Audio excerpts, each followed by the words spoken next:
하나님 말씀 함께 보도록 하겠습니다. 열왕기하 4장 16절부터 35절까지 말씀입니다. 오늘 좀 긴 본문입니다. 열왕기하 4장 16절부터 35절까지 말씀. 우리 긴 본문이지만 우리 함께 한 목소리로 말씀 보도록 하겠습니다. 엘리사가 이르되 한 해가 지나 이때쯤에 내가 아들을 안으리라 하니 여인이 이르되 아니로소이다. 내 주 하나님의 사람이여 당신의 계집종을 속이지 마옵소서 하니라. 여인이 과연 잉태하여 한 해가 지나 이때쯤에 엘리사가 여인에게 말한 대로 아들을 낳았더라. 그 아이가 자라매 하루는 추수꾼들에게 나가서 그의 아버지에게 이르렀더니 그의 아버지에게 이르되 내 머리야 내 머리야 하는지라. 그의 아버지가 사환에게 말하여 그의 어머니에게로 데려가라 하매 곧 어머니에게로 데려갔더니 낮까지 어머니의 무릎에 앉아 있다가 죽은지라. 그의 어머니가 올라가서 아들을 하나님의 사람의 침상 위에 두고 문을 닫고 나와 그 남편을 불러 이르되 청하건대 사환 한 명과 나귀 한 마리를 내게로 보내소서. 내가 하나님의 사람에게 달려갔다가 돌아오리이다 하니 그 남편이 이르되 초하루도 아니요 안식일도 아니거늘 그대가 오늘 어찌하여 그에게 나아가고자 하느냐 하는지라. 여인이 이르되 평안을 비나이다 하니라. 이에 나귀의 안장을 지우고 자기 사환에게 이르되 몰고 가라. 내가 말하지 아니하거든 나를 위하여 달려가기를 멈추지 말라 하고 드디어 갈멜산으로 가서 하나님의 사람에게로 나아가니라. 하나님의 사람이 멀리서 그를 보고 자기 사환 게하시에게 이르되 저기 수넴 여인이 있도다. 너는 달려가서 그를 맞아 이르기를 너는 평안하냐 내 남편이 평안하냐 아이가 평안하냐 하라 하였더니 여인이 대답하되 평안하다 하고 산에 이르러 하나님의 사람에게 나아가서 그 발을 아는지라. 게하시가 가까이 와서 그를 물러치고자 하매 하나님의 사람이 이르되 가만두라. 그의 영혼이 괴로워하지만은 여호와께서 내게 숨기시고 이르지 아니하셨도다 하니라. 여인이 이르되 내가 내 주께 아들을 구하더이까 나를 속이지 말라고 내가 말하지 아니하더이까 하니 엘리사가 게하시에게 이르되 내 허리를 묶고 내 지팡이를 손에 들고 가라. 사람을 만나거든 인사하지 말며 사람이 내게 인사할지라도 대답하지 말고 내 지팡이를 그 아이 얼굴에 놓으라 하는지라. 아이의 어머니가 이르되 여호와께서 살아계심과 당신의 영혼이 살아계심을 두고 맹세하노니 내가 당신을 떠나지 아니하리이다. 엘리사가 이에 일어나 여인을 따라가니라. 게하시가 그들보다 앞서가서 지팡이를 그 아이의 얼굴에 놓았으나 소리도 없고 듣지도 아니하는지라. 돌아와서 엘리사를 맞아 그에게 말하여 아이가 깨지 아니하였나이다 하니라. 엘리사가 집에 들어가 보니 아이가 죽었는데 자기의 침상에 눕혔는지라. 들어가서는 문을 닫으니 두 사람뿐이라. 엘리사가 여호와께 기도하고 아이 위에 올라 엎드려 자기 입을 그의 입에 자기 눈을 그의 눈에 자기 손을 그의 손에 대고 그의 몸에 엎드리니 아이의 살이 차차 따뜻하더라.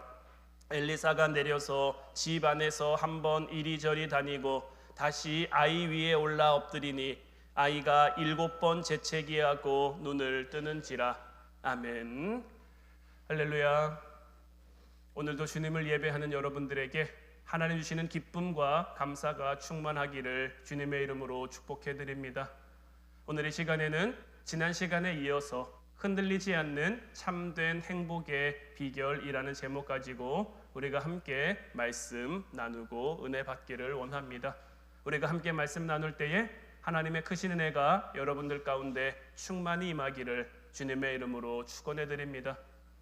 우리가 지난 시간 이 수넴 여인에 대한 말씀을 함께 나누면서 흔들리지 않는 참된 행복의 비결을 얻기 위해서는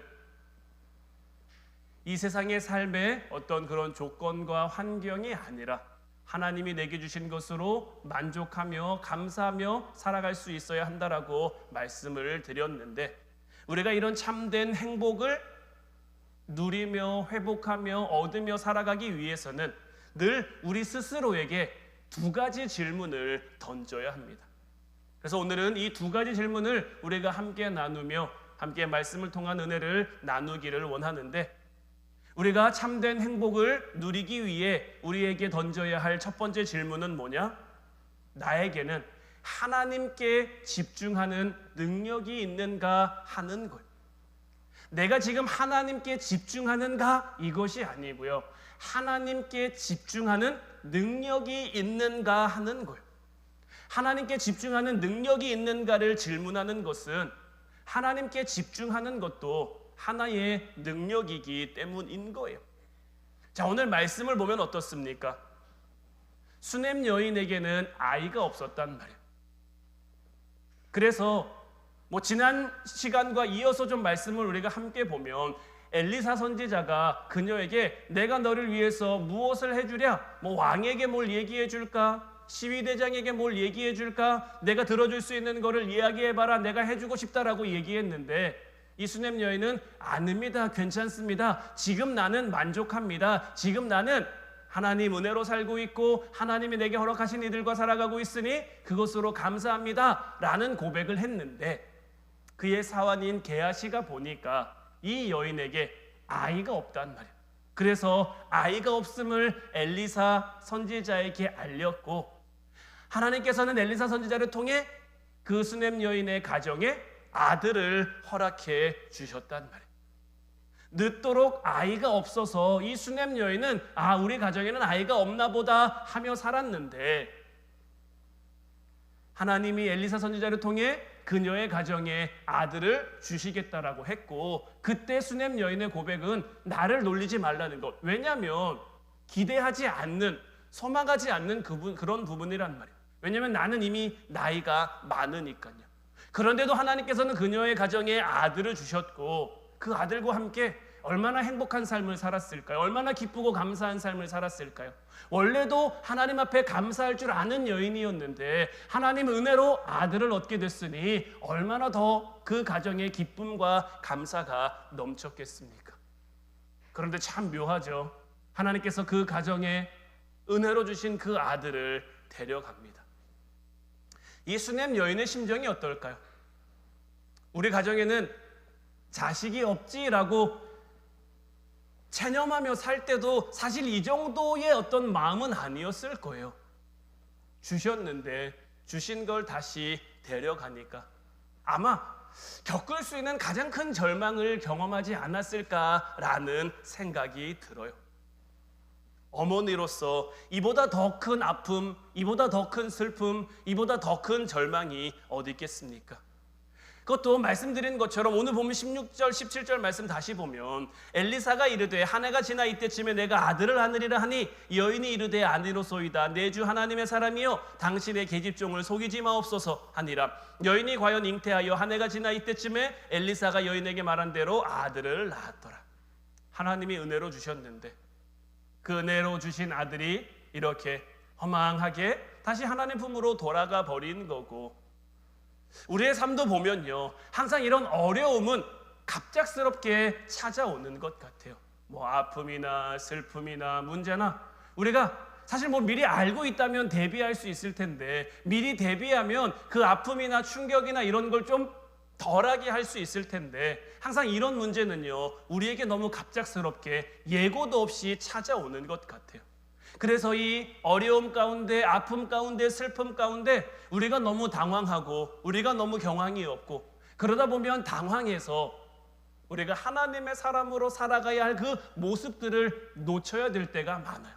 당황하다 보니까 우왕좌왕하고, 당황하다 보니까 먼저 해야 될 것과 나중에 해야 될 것을 구별하지 못하고. 그런데 오늘 말씀에 나온 이 여인을 보면요, 이 여인에겐 정말 절망적인 슬픔이 찾아왔는데요, 이 여인은 이 절망적인 슬픔 앞에 너무나 침착합니다. 18절부터 20절까지 말씀을 보면 그 아이가 자라매 하루는 추수꾼들에게 나가서 그의 아버지에게 이르렀더니 그의 아버지에게 이르되 내 머리야 내 머리야 하는지라. 그의 아버지가 사원에게 말하여 그의 어머니로 데려가라 하매 곧 어머니에게로 데려갔더니 낮까지 어머니의 무릎에 앉아 있다가 죽은지라. 이어서 21절까지 말씀 보면 그의 어머니가 올라가서 아들을 하나님의 사람의 침상 위에 두고 문을 닫고 나와 그 남편을 불러 이르되 청하건대 사원 한 명과 나귀 한 마리를 내게로 보내소서. 내가 하나님의 사람에게 달려갔다가 돌아오리이다. 자, 아들이 죽었는데 이 수넴 여인은 어떻게 하느냐? 그 아들을 엘리사가 머물던 처소 침상에 눕힙니다. 그리고는 엘리사를 찾으러 다녀오겠다라고 이야기를 하죠. 그 표현이 내가 하나님의 사람에게 갈려갔다가 돌아오겠다라는 거죠. 여기서도 수넴 여인은 내가 엘리사 선지자에게 갔다 오겠습니다 라고 말하는 것이 아니라 내가 하나님의 사람에게 갔다 오겠다라고 이야기를 하고 있죠. 그러니까 이를 통해 이 수넴 여인이 하나님을 찾는 일에 이 슬픔 가운데, 이 절망 가운데, 이 어려움 가운데, 이 문제 가운데 하나님을 찾는 일에 얼마나 집중했는지를 우리로 하여금 알게 하는 그런 표현인 거예요. 25절, 26절 말씀도 이어서 보면 드디어 갈멜산으로 가서 하나님의 사람에게로 나아가니라. 하나님의 사람이 멀리서 그를 보고 자기 사원 게하시에게 이르되 저기 수넴 여인이 있도다. 너는 달려가서 그를 맞아 이르기를 너는 평안하냐? 내 남편이 평안하냐? 아이가 평안하냐? 하라 하였더니 여인이 대답하되 평안하다 하고. 자, 하나님의 사람 엘리사를 찾으러 갈멜산으로 향한 여인이 드디어 엘리사 선지자를 찾았습니다. 그런데 여기서도 또 한 가지 놀라운 포인트를 우리는 발견할 수 있는데, 자, 멀리서 엘리사 선지자가 수넴 여인이 오는 것을 발견합니다. 그리고 그의 사환을 보내서 묻는 거죠. 너는 평안하냐? 남편은 평안하냐? 아이는 평안하냐? 그 안부를 묻게 하는 거죠. 여러분들은 이런 상황 같으면 어떤 반응을 보일 것 같습니까? 평안하는 그 질문에 지금 내가 평안한 것 같습니까? 지금 내가 평안해 보입니까? 이런 반응이 나오든지, 아니면 그 평안하냐는 질문에 마음이 여기까지는 어떻게 마음을 추스리고 왔는데 이제 여기서 마음이 무너져서 그냥 울음이라도 왈칵 쏟아질 것 같은데, 너는 평안하냐는 질문에도, 남편은 평안하냐는 질문에도, 심지어는 죽은 아이가 평안하냐는 질문에도 이 여인은 평안하다라고 대답을 하는 거죠. 절대로 평안할 수 없는 상황인데 그 상황에서 평안하다고 하는 그녀의 놀라운 이 대답은 무엇을 의미하냐? 사람에게 자기 슬픔을 의지하지 않겠다라는 그러한 의미인 거예요. 그리고 이어진 27절 말씀을 보면 산에 이르러 하나님의 사람에게 나아가서 그 발을 아는지라. 게하시가 가까이 와서 그를 물리치고자 하매 하나님의 사람이 이르되 가만두라. 그의 영혼이 괴로워하지만은 여호와께서 내게 숨기시고 이르지 아니하셨도다 하니라. 자, 이 수넴 여인이 드디어 하나님의 사람을 만났습니다. 엘리사 선지자를 만났어요. 그런데 그 발을 아는 거죠. 한번 여러분들 이 장면을 머릿속으로 한번 그려보세요. 저는 이 수넴 여인이 이 엘리사 선지자의 발을 안았다라는 이 표현이 이 여인이 가지고 있는 그 극도의 슬픔을 표현한 것 아닌가라고 생각을 합니다. 사람의 안부에는, 그러니까 게하시의 안부에는 미동도 하지 않았어요. 요동도 하지 않았어요. 동요되지 않던 그런 여인이었지만 하나님의 사람 엘리사의 발을 안고 지금 무너진 거죠. 그리고 이 수넴 여인은요, 엘리사 선지자를 만났기 때문에 무너진 게 아니라 하나님 앞에 지금 자기의 슬픔을 표하고 있는 거예요. 그러니까 그만큼 이 여인은요, 사람이 아니라 상황이 아니라 환경이 아니라 하나님께 집중했고요. 그것이 이 여인으로 하여금 그 슬픈 상황, 그 절망적인 상황에서도 흔들리지 않는 그 집중력을, 지금 나는 아프지만, 지금 나는 괴롭지만, 지금 나는 슬프지만 하나님을 향해 나아가야겠다라는 그 집중력을 가져다 준 거죠. 우리의 삶도 마찬가지입니다. 우리가 하나님 앞에 참된 행복을 누리는 삶을 살아가고 싶다면 참된 행복을 우리의 가정 가운데, 내게 맡겨진 삶의 자리 가운데 회복하고 싶다면 우리는 다른 무엇보다 하나님께 집중하는 훈련을 많이 해야 합니다. 하나님께 집중하는 것이 능력인 것이고, 하나님은 하나님께 집중하며 나아오는 자들을 통해 역사하시고 일하시는 것. 절망적인 일을 만난 수냄 여인이지만 사람 앞에서는 자기의 슬픔을 표하지 않을 정도로 자기를 통제할 수 있는 그 믿음, 그리고 하나님 앞에 나와서 그 모든 슬픔을 토해놓는 것, 하나님 앞에 눈물 흘리는 것. 하나님께서는 이런 모습을 통해 그 여인의 마음을 위로하시고 그녀를 통해서 하나님의 하나님 되심을 나타내가고 계신 것. 출애굽한 이스라엘 백성들이 마라의 쓴물 앞에 섭니다. 출애굽한 이스라엘 백성들이 홍해 앞에 섭니다. 출애굽한 이스라엘 백성들이 여러 가지 어려움 가운데 여러 가지 문제 앞에 섭니다. 이스라엘 백성들은 어떻게 합니까? 원망하고 불평하죠. 하지만 그 가운데 모세는 기도합니다. 백성들은 원망하고 불평하는데, 자기들의 처지를 한탄하는데 모세는 기도합니다. 어떻게 그럴 수 있을까요? 백성들에게는요, 지금 그들에게 주어진 홍해라는 문제가, 마라의 쓴물이라는 문제가, 여러 가지 어려운 환경과 여러 가지 어려운 처지들이 자기 인생에 닥친 치명적인 문제이지만, 모세에게는 이것이 하나님 계획의 일부분이라는 것을 알았기 때문인 것. 모세는 이것이 하나님 계획의 일부분이라는 것을 아니까 이것을 통과하지 않으면, 이것을 지나지 않으면 하나님이 허락하신 곳에 갈 수가 없고, 하나님이 허락하신 곳에 가기 위해서는 이것을 반드시 지나야 하며, 하나님이 주신 약속이 무엇입니까? 너희들에게 이 땅을 주겠다는 것이고, 이 땅을 주시기로 하신 하나님께서 고작 이 과정 가운데 우리를 쓰러지도록, 이 과정 가운데 우리가 넘어지도록 우리를 내버려 두지 않을 것이다라는 그 믿음의 확신이 있었던 거죠. 하나님 앞에는요, 문제란 게 없습니다. 하나님 앞에는요, 단지 계획만 있을 뿐이에요. 우리는 늘 이것을 기억하며 살아가야 하는 거예요.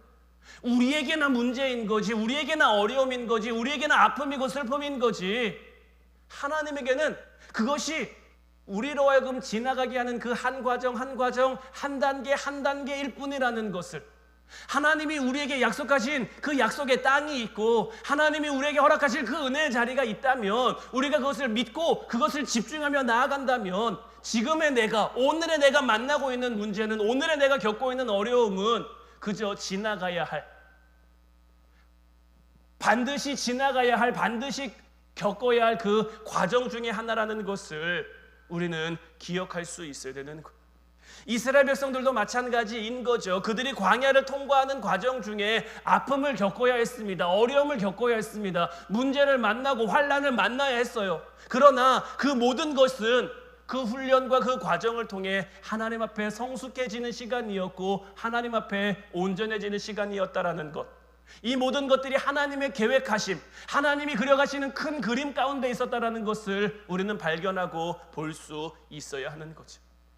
하나님께 집중할 수 있었던, 하나님께 집중하는 능력을 가지고 있었던 모세는 이것을 알았던 것이고, 이것을 깨달았던 것이고, 그랬기 때문에 이 위기 가운데서도, 어려움 가운데서도 흔들리지 않을 수 있었던 것이고, 오늘 말씀에 나오고 있는 이 수냄 여인 또한 마찬가지인 거예요. 우리의 삶도 마찬가지의 삶이 되기를 원합니다. 위기를 만날 때 모세처럼, 그리고 수냄 여인처럼 하나님께 집중할 수 있는 그 능력을 하나님 앞에 구해야 하는 것. 이것이 우리로 하여금 우리의 인생 가운데, 우리의 가정 가운데 참된 행복을 누릴 수 있게 하는 그 비결이라는 것을 이제 기억하며 살아가는 여러분들 되시기를 주님의 이름으로 축원해 드립니다. 두 번째로 우리가 참된 행복을 회복하기 위해 던져야 할 질문은 뭐냐? 사랑에서 나오는 공감 능력이 우리에게 있는가 하는 거예요. 우리가 행복한 삶을 영위해 가기 위해서는요, 공감 능력이 있어야 하는데, 이 공감 능력에는 하나의 조건이 있습니다. 사랑에서 나오는 공감 능력이어야 하는 거예요. 자, 오늘 말씀을 보면요, 슬픔을 당한 이 수냄 여인을 게하시가 만나고 엘리사 선지자가 만나는데 이들의 태도가 너무 다릅니다. 자, 27절 말씀을요, 표준 세번역 버전 성경으로 다시 보면, 그런 다음에 곧 그 여인은 산에 있는 하나님의 사람에게로 가서 그의 발을 꼭 껴안았다. 게하시가 그 여인을 떼어 놓으려고 다가갔으나 하나님의 사람이 말리면서 말하였다. 그대로 두어라. 부인의 마음속에 무엇인가 쓰라린 괴로움이 있는 것 같구나. 주님께서는 그가 겪은 고통을 나에게는 감추시고 알려주시 않으셨다. 자, 게하시는 이 수넴 여인의 행동을 보고 그 행동을 만류하려고 합니다. 그에 반해 하나님의 사람 엘리사의 태도는 어떻습니까? 물론 게하시를 만났을 때 게하시가 엘리사의 질문을 가지고 물었죠. 너는 평안하냐? 남편은 평안하냐? 아이는 평안하냐? 여인이 평안하다라고 했어요. 그러니 어떻게 보면 게하시는 모르겠죠. 모르는 게 당연할 수도 있죠. 하지만 하나님의 사람 엘리사는 같은 상황이지만 그 가운데서도 하나님이 그를 통해 주시는 마음이 있는 거예요. 사실 우리에게는요, 상대방의 슬픔에 공감할 수 있는 능력이 없습니다. 그냥 그런가 보다 하는 거지, 사실 다른 사람의 아픔을 이해하고 이렇게 공감할 수 있는 능력 자체가 우리에게 있지는 않아요. 그냥 내가 겪었던 그런 상황과 비례해서 그 사람도 이럴 것이다 라고 생각을 하는 거지, 정말 그 사람의 마음에, 그 사람의 감정에 공감할 수 있는, 왜냐하면 우리에게는 이런 마음 자체가 있지 않은 거예요. 그래서 어쩌면 게하시의 반응이 당연한 반응처럼 보여질 수도 있어요. 말씀드린 것처럼 그가 그렇게 반응했던 것은 그녀의 슬픔을 모르기 때문이죠. 만약 이 수넴 여인이 게하시를 만났을 때 게하시가 그녀에게 평안하냐고 물었을 때 아니요, 안 평안합니다. 지금 우리 가정에 큰일이 났습니다. 내 아이가 죽었습니다 라고 게하시에게 얘기했다면, 물론 게하시는 지금처럼 반응하진 않았겠죠. 왜냐하면 이제 그의 슬픔을 알았으니까요. 근데 이것도요, 단지 알았을 뿐이지, 그냥 알고 위로로 다가가려고 할 뿐이지 그녀의 아픔에, 그녀의 힘듦에. 그래서 늘 얘기하는 것이, 사실 모든 사람이 다 아프고 모든 사람이 다 힘들지만 누가 제일 힘든 겁니까? 내가 제일 힘든 거예요. 여기에는 뭐 객관적인 거 다 필요 없는 거예요. 상대방이 아무리 큰 아픔을 겪고 있어도요, 내가 아프면요, 그게 들어오지 않아요. 내가 아픈 게 제일 아픈 거예요.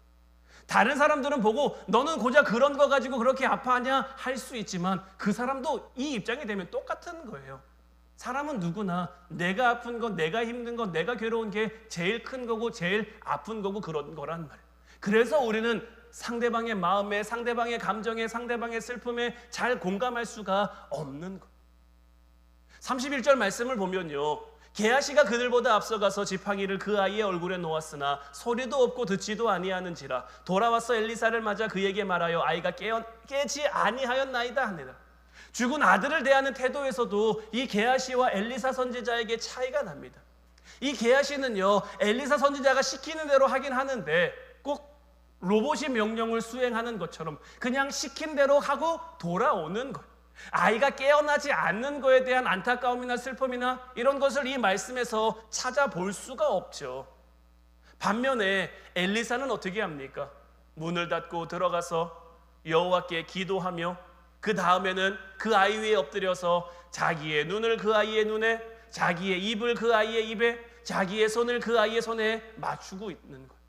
어떻게 해서든지 죽은 아이를 살리고자 하는 이 엘리사의 간절한 마음을 느낄 수가 있는 그런 장면인데, 자, 게하시와 엘리사의 차이를 보면요, 자, 게하시는 엘리사 선지자가 시키는 대로 했습니다.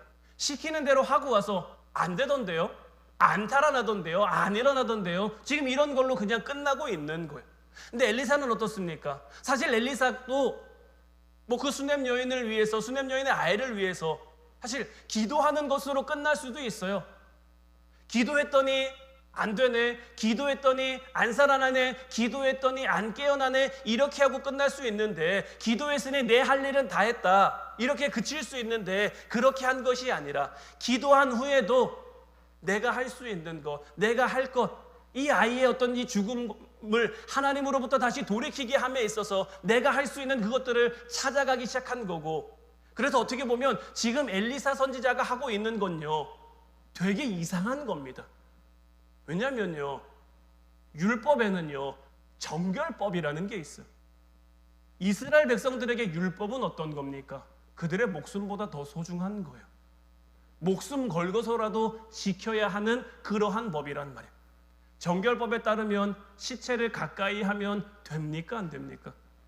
시체를 가까이 하면 안 돼요. 심지어 시체를 만진다? 이건 상상도 할 수 없는 그러한 행위란 말이에요. 그런데 지금 엘리사 선지자는 어떻게 하고 있는 겁니까? 어떻게든 이 아이를 살리고자, 이 아이를 잃은 이 여인의 슬픔에 깊이 공감하며 자기가 부정해지는 한이 있더라도, 자기가 하나님 보시기에 더럽혀지는 한이 있더라도 이 아이 위에 엎드려서 이와 같은 행동을 하고 있는 거예요. 열왕기하 2장 9절 말씀을 보면요, 건너매 엘리야가 엘리사에게 이르되 나를 내게서 데려감을 당하기 전에 내가 내게 어떻게 할지를 구하라. 엘리사가 이르되 당신의 성령이 하시는 역사가 갑절이나 내게 있게 하소서 하는지라. 자, 엘리사는 스승인 엘리야에게서 성령이 하시는 역사가 갑절이나 내게 있게 해달라고 간구를 했죠. 그러니까 엘리사의 이 같은 간구는요, 내가 너에게 어떻게 해줄지를 구하라라는 그 스승의 마지막 요청에 대한 답이었어요. 그러니까 이건 뭐 스승과 제자 사이에 그냥 의뢰 나누는 대화가 아니고요, 엘리야 선지자도 이제 스승으로서 이제 이 땅을 떠날 걸 내가 알아요. 이제 내 뒤를 이어서 엘리사 선지자가 남은 사명을 감당해야 할 것 알아요. 자기도 여기까지 선한 싸움을 많이 싸워왔지만 어땠습니까? 로뎀나무 아래서 한번 무너졌잖아요. 하나님의 역사로 하여금 이 땅이 뒤집혀질 줄 알았는데 자기가 바랐던 대로, 자기가 구했던 대로 그런 상황이 이루어지지 않았고, 그 가운데 실족했던, 그 가운데 넘어졌던 자기의 모습도 있고. 근데 이런 힘듦과 이런 어려움을 이제 누가 감당해야 되는 겁니까? 엘리사가 감당해야 되는 거란 말이에요. 그러니 엘리사에게 어떻게 해서든지 뭐 하나로 더 해주고 싶고 더 주고 싶고, 그래서 내가 너에게 어떻게 할지를 구하라라고 이야기한 거고, 엘리사도 아는 거죠. 나는 부족하고 나는 연약한데, 나는 부족하고 연약한 사람으로서 이제 스승이 했던 그 사역과 사명을 감당하며 살아가야 하는데, 내가 이 부족함 가운데, 내가 이 연약함 가운데 어떻게 할 수 있을까? 그러니 당신의 성령이 하시는 역사가 갑절이나 내게 있게 해달라고. 그러니까 이거는 뭐 내가 뭐 최고 능력 있는 사람, 최고 일 잘하는 사람, 이런 마음 가지고 하나님 앞에 구하고 있는 것이 아니라 자기의 부족함과 자기의 연약함을 인정하는 그 마음 가운데 정말 겸손한 모습으로 당신의 성령이 하시는 역사가 갑절이나 내게 있어야 내가 이 힘든 그 사명 가운데, 이 어려운 사역 가운데 이것을 이루며 살아갈 수 있습니다, 믿음 지키며 살아갈 수 있습니다 라는 고백인 거죠. 그러니까 스승인 엘리야도 따뜻한 말을 지금 제자인 엘리사에게 건네고 있는 거고, 그 요청에 정말 간절한 마음을 담아서 엘리사도 답변을 하고 있는 거예요. 그리고 이 스승인 엘리야와 엘리사의 대화, 이 마음은 이제 앞으로 엘리사가 하는 그 모든 사역을 통해 계속 이어집니다. 우리가 지난번에 봤었던 열왕기하 4장 2절 말씀도 보면요, 엘리사가 그에게 이르되 내가 너를 위하여 어떻게 하랴? 내 집에 무엇이 있는지 내게 말하라. 그가 이르되 계집종의 집에 기름 한 그릇 외에는 아무것도 없나이다. 자, 죽은 제자의 아내가 이 엘리사 선지자에게 찾아왔을 때도 그녀에게 지금 무엇을 이야기합니까? 내가 너에게 무엇을 할지를, 내가 너에게 어떻게 할지를 지금 말하라는 거죠. 열왕기하 4장 13절 말씀도 보면요, 엘리사가 자기 사환에게 이르되 너는 그에게 이르라. 내가 이같이 우리를 위하여 세심한 배려를 하는도다. 내가 너를 위하여 무엇을 하랴? 왕에게나 사령관에게 무슨 구할 것이 있느냐 하니 여인이 이르되 나는 내 백성 중에 거주하나이다 하니라. 슬퍼하는 여인에게 건넨 따뜻한 그 사랑의 언어, 이게 누구에게서 배워서 이어지고 있는 거겠습니까? 스승에게 배워서 이어지고 있는 거예요. 밑에 장면 역시 마찬가지로 스승 엘리야에게 전수받은 것, 우리는 엘리야에게서 엘리사로 이어지는 그 장면, 그 마지막 장면, 성령의 역사가 갑절이나 그에게 있기를 바란다는 이 성령의 역사가 어떤 기능적인 전수, 어떤 기술적인 전수 이런 것들을 생각하지만 엘리사가 엘리야에게서 진짜로 전수받은 것은 뭐냐? 이게 하나님의 마음인 거예요. 하나님의 마음으로 내게 오는 사람을 대할 수 있는 것. 내 마음으로 그들을 대하는 게 아니라, 내 마음으로 공감하려고 하는 게 아니라, 내 마음으로 이해하려고 하는 게 아니라 하나님이 주신 마음으로 그들을 대하며 그들을 이해하며 그들에게 공감하는 것. 내가 너에게 무엇을 해주랴? 이 땅에서 삶의 마지막 순간에 제자에게 던진 스승의 이 말과 그 안에 담긴 그 사랑의 마음, 하나님의 마음이 계속해서 전해져 이어져 내려가고 있는 것. 우리도 이 땅을 살아가면서 예수님의 마음을 닮아 살아가야 한다라고 이야기를 하죠. 우리가 예수님의 마음을 닮아 살아간다는 게 뭡니까? 마찬가지인 거예요. 예수님께서 이 땅에 오셔서 하나님의 마음이, 우리를 향하신 하나님의 마음이 무엇인지를 깨닫도록 해주셨단 말이에요. 그 하나님의 마음으로 우리를 섬겨주셨단 말이에요. 예수님이 단지 인간 예수의 모습으로 우리를 섬기신 것이 아니라, 물론 육신의 몸을 입고 이 땅에 오셨지만, 우리와 똑같은 육신의 삶을 살아가셨지만 그 안에 하나님의 마음을 품고 하나님의 마음을 담아 그 마음으로 우리를 대해주시고 우리를 사랑해 주신 거예요. 그래서 나를 핍박하는 사람이나 나를 박해하는 사람이나 심지어를 나를 십자가에 못 박는 그들까지도 용서하며 사랑할 수 있었던 것, 그들까지도 섬겨줄 수 있었던 것은 이런 하나님의 마음이 예수님을 통해 이 땅 가운데 비춰졌기 때문인 거죠. 요한복음 10장 11절 말씀 보면 이 부분이 나와 있는 거예요. 나는 선한 목자라, 선한 목자는 양들을 위하여 목숨을 버린다. 사실 우리 기독교는요, 참 납득하기가 어려운 종교입니다. 논리적으로는요, 맞는 게 하나도 없어요. 여러분, 양들을 위해 죽는 목자 봤습니까? 목자가 양들을 잡아먹으면 잡아먹었지 양들을 위해 죽는 목자는 없단 말이에요. 그런데요, 우리 기독교는요, 이런 상식적인 논리를 그냥 뒤집어 버리는 거예요. 이런 말도 안 되는 삶을 예수님이 직접 그 삶을 통해 우리에게 보여주신 거예요. 십자가를 통해 우리에게 보여주셨고, 그래서 우리 기독교가 십자가의 종교인 거고. 그런데요, 하나님이 우리에게 맡겨주신 삶을 우리가 살아가고 있는데, 하나님께서는 우리로 하여금 십자가로 더 가까이 나아가라고 말씀하고 계신데, 우리의 삶에 지금 십자가는 얼마나 가까이 있습니까? 십자가를 향해 나아가야 되는데 우리의 삶의 십자가가 너무 멀리 있는 것은 아닙니까? 말씀드린 것처럼 논리적으로 안 맞고 납득이 안 되는 종교가 기독교인데, 우리의 삶에서는 계속 논리가 앞서고 이성이 앞서고 있지는 않습니까? 바라기는 정말 행복한 삶을 영위해가는 여러분들 되시기를 주님의 이름으로 축원해드립니다.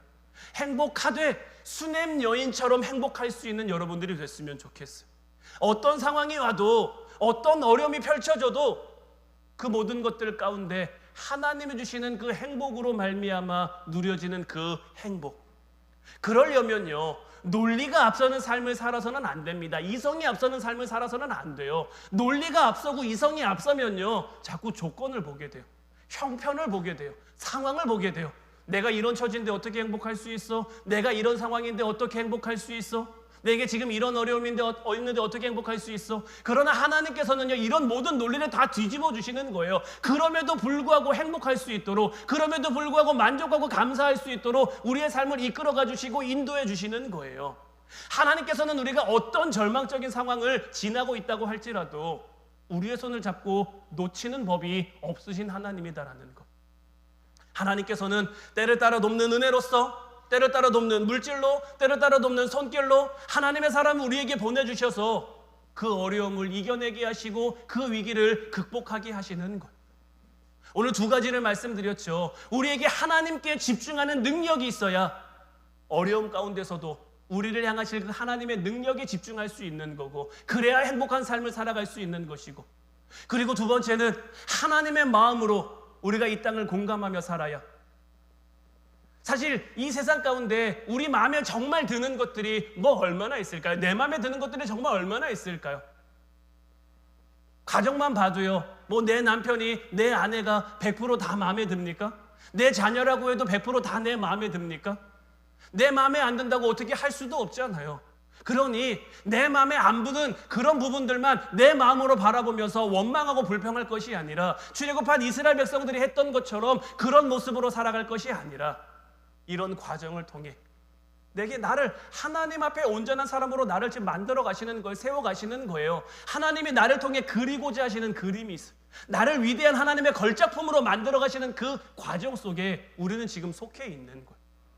하나님이 하실, 하나님이 이루실 그것을 기대하며 오늘의 나는 지금 어려울지 모르지만 내일의 나는 어떻게 될지, 그 후에 나는 어떻게 될지 우리는 알 수 없는 거예요. 오늘 말씀이 우리에게 보여주는 것이 바로 이것인 거예요. 그 하나님을 믿는 그 믿음이 지금 이 순간에도 여러 가지 이런저런 슬픔과 어려움으로 정말 몸도 힘들고 마음도 힘든 여러분들에게 온전히 역사하기를, 그래서 여러분들의 삶 가운데, 여러분들의 가정 가운데 하나님이 주시는 놀라운 역사가 일어날 수 있기를 주님의 이름으로 축원해 드립니다. 수넴 여인이 엘리사를 통해 하나님의 역사를 경험한 것처럼 하나님이 만나게 하신 이제 우리 믿음의 식구들 안에서 하나님의 이런 놀라운 역사가 경험되고 이루어지고 이어질 수 있기를 주님의 이름으로 축원해 드립니다. 기도하겠습니다.